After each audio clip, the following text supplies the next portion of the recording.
The Indian mid-size SUV market has been on a boil and expansion for the last couple of years. The segment favorite has been the Hyundai Creta, but of late the Creta has seen a lot of competition from the Harrier and the Hector. And the latest SUV to join the same battle is this, the Kia Seltos. Friends, welcome back to Car Talk, welcome to beautiful Goa, and say hello to the first offering from Kia Motors for the Indian car market.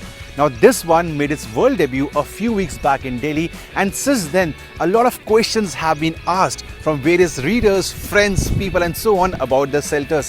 How does it drive, the engine options, the performance, the dynamics, suspension, interiors, features and so on. So all these questions will be answered in this video in the next few minutes.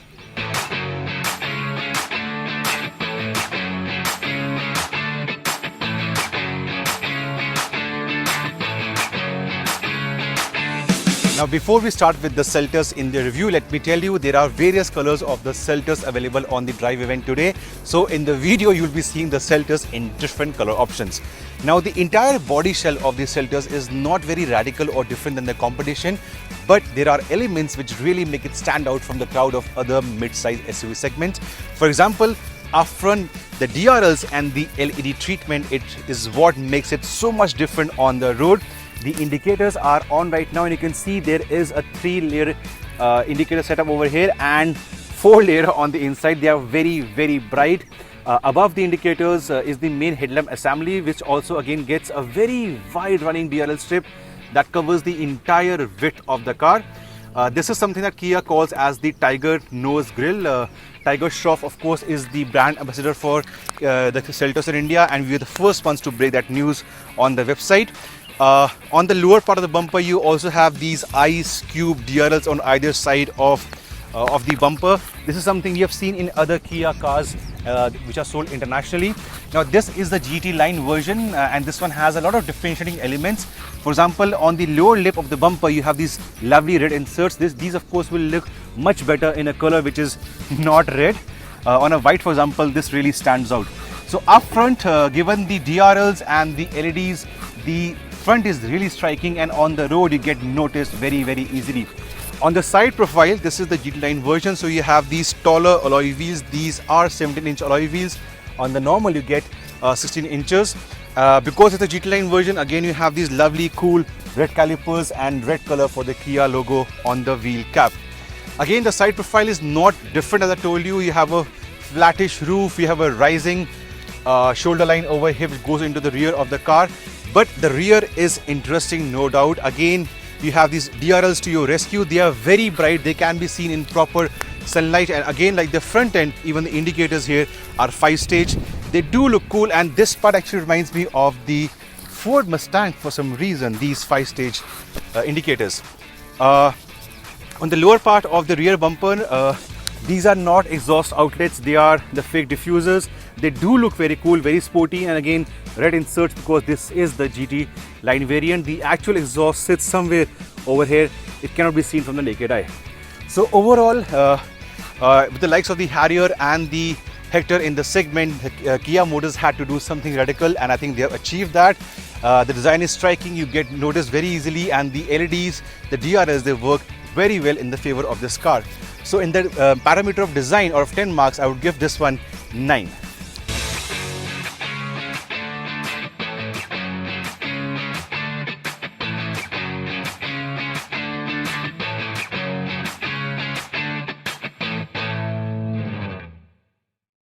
Alright then, the interiors of the Seltos. Now remember, this one is competing in a segment that has fierce competition. On the lower end you have the Creta, on the mid end you have the Harrier Hector, and on the higher end you have the Jeep Compass. But happy to say, the interiors, the cabin of the Seltos is a nice place to be. I will start with the endless feature list. A lot has been said about it, and I do agree. Some of the features are either segment first or they are segment best. Now depending on the version you are in, we are in the GT line version, the manual one, you can get as many as 3 screens inside the vehicle. The first one is the touchscreen infotainment system. It is the largest in the segment. It's got a Bose surround system which I would say has exceptional sound output quality levels, although the bass could have been better at higher volumes. The second screen is here in the middle of the speedo console. Again, a lot of information is given to the driver, very useful. And the third screen is right over here. This is the HUD, the heads-up display, and the size is larger than even some of the premium cars in the Indian car market.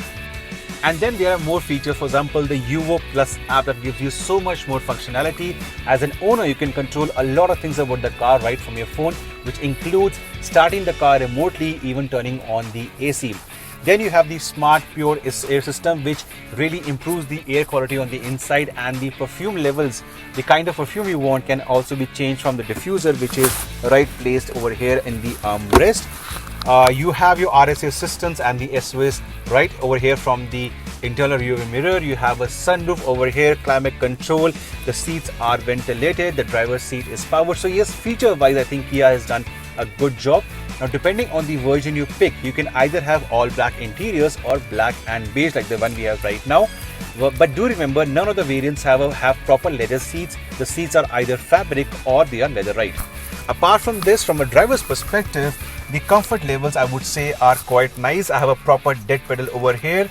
I stand 6 feet tall, ample, a good build quality, and I would say the backrest is supportive. There is ample under tire support, and even there is more than ample headroom for me. Visibility is really nice for the Seltos. The A-pillar isn't very thick. The windows are down, so you can see properly what's happening around the car and city traffic. So I would say things up front for the Seltos are very, very nice. Things at the back, let's check out.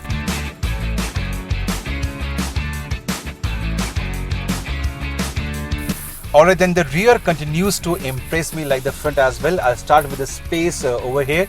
Now this seat has been positioned for my height. I stand 6 feet tall, and as you can see, there is ample knee room. I can slide my feet under the front seats. That's very nice.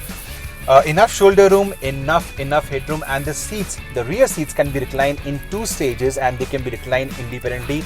This is something we haven't seen in the segment. You also have these manual sun blinds, very, very useful for the Indian summer. The display for the pure air comes right over here. You can see the level of the quality of air inside the car right over here. You have your rear AC vents. You have a fast charging outlet and a place to keep your mobile phone. You also have these 2 pockets at the back of the front seats. So yeah, in terms of your space, in terms of your features, it's a job done very well. But more than that, what really impresses me is the visibility part for the rear seat passengers. The windows, they roll down completely flat, and they are lower. They're not placed very high, so you don't feel hammered in. And secondly, because you're seated slightly higher above as compared to the front seats, the visibility from here is really nice. You will not feel claustrophobic at all. The sunroof also helps in that regard. So on the whole, I would say for the rear seat as well, out of 10, it is 9 marks from me.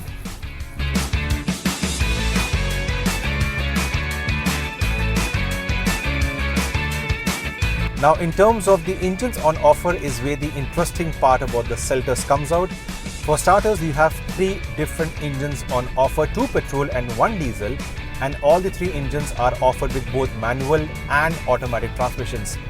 In terms of petrol, you have a 1.5 which is offered with manual and an IVT. IVT is a better form of CVT. And then you also have this one we're driving right now, a 1.4 GDI turbo, which again is offered with a manual or a 7-speed DCT, the one we're driving right now. You also have a diesel, 1.5 diesel with both manual and a torque converter. We drove that yesterday, so I'll quickly run you through the options that we drove. Now yesterday we had the 1.5 diesel, but with only the manual. We couldn't get our hands on the automatic. For starters, what really impressed me about the engine were the NVH levels. The noise, vibration and harshness levels are, I think, segment best. For a normal passenger sitting at the back, it's difficult to say if this is a diesel engine. The diesel drone and the clatter is really well controlled. The second thing that really struck me was the fact that turbo lag is well under control. In fact, there's a flat torque curve coming in from almost 1500 RPM, and this really helps you to negotiate slow moving traffic very easily. The gear shift quality on the 6-speed manual was also very nice, and this in spite of a brand new car. Of course, pedal to metal, approximately 12 seconds it takes from 0 to 100, and there is no dearth of torque or power. You have 115 PS, you have 250 Newton meters of torque, and just last week I was driving the Harrier and Hector for a comparison, and I can safely say that the diesel of the Seltos can really hold its own against the rivals like the Hector and Harrier. It is that good. From today morning onwards, I was driving the 1.4 GDI petrol, the turbocharged, the trump card of the Seltos lineup. Now this one makes 140 PS, which is phenomenal for a 1400cc petrol motor. Even the torque stands at 242 Nm, which is almost that of the diesel Seltos. We have a 6-speed manual. I drove it in the morning, and a 7-speed DCT driving right now. Again, for starters, you're cocooned very well from the outside world. The NVH levels are really nice. The only thing that comes inside is the tire noise at places, but apart from that, even the wind noise is well controlled. Torque again comes in very early from almost 1500 RPM. You have enough punch in the manual to keep on overtaking slow moving traffic, and when you want to do it in a better way, downshift to a lower gear and you experience how good the gearbox of the Seltos. I think the gearbox, the gear lever action of the Seltos, both the petrol and diesel, is phenomenal. Pedal to metal, 9.1 seconds is what the Seltos takes from 0 to 100 for the 1.4 GDI. That is phenomenal. It doesn't excite you too much when you're driving the car in real world, but there is always ample torque and ample power on avail, no matter what the situation.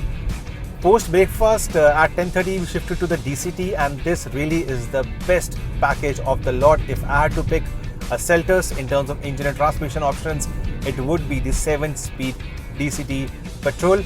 At the same time, yes, there is no true top end of the 1.4 GDI automatic. This one, the highest trim possible for the automatic GDI, will not give you ventilated seats, will not give you a sunroof, will not give you powered seat, will not give you a 360 camera view. So all these features are missing to keep the costs low, but that doesn't take away from the driving pleasure.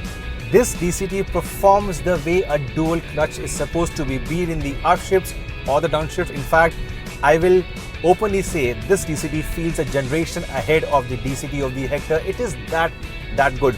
Apart from that, one more thing that really sets the DCT apart from the other rivals and other Seltos models are the drive and traction modes.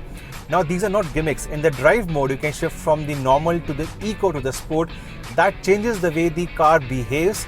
The car responds in terms of the engine and the steering. In the sport mode, for example, the steering weighs up more, it becomes more heavier, so you feel more confident at higher speeds. So yes, both the steering and the engine, they differ in the way they respond when you change the drive mode. For now, what I like is the drive mode, and I'll be shifting to the sport for the rest of the journey. No annoying calls on the system that you're shifted to the sport or the eco mode, just a display on the driver info display over here. So yeah, overall for me, the DCT Petrol is the pick of the lot, and this is the one I should be recommending to all of you. Now in terms of ride quality for the Seltos, I would say the 16-inch wheel setups really give you a very plush ride quality. We are in the inner roads of Goa with ample these undulations and these speed breakers, but the ride is definitely very good. It will keep you happy. The GDI version has 17-inch alloy wheels, so that of course the plushness turns into the comfort factor, but it doesn't feel bad at all. At the same time, I would say enthusiasts might be left wanting for more, because I'll be frank, Kia has definitely given the Seltos more of a comfortable ride experience as compared to giving you enough confidence for grinning moments. That is not there. It is more about the plushness and comfort and offer, and frankly that is what most customers will be looking in for in the Seltos.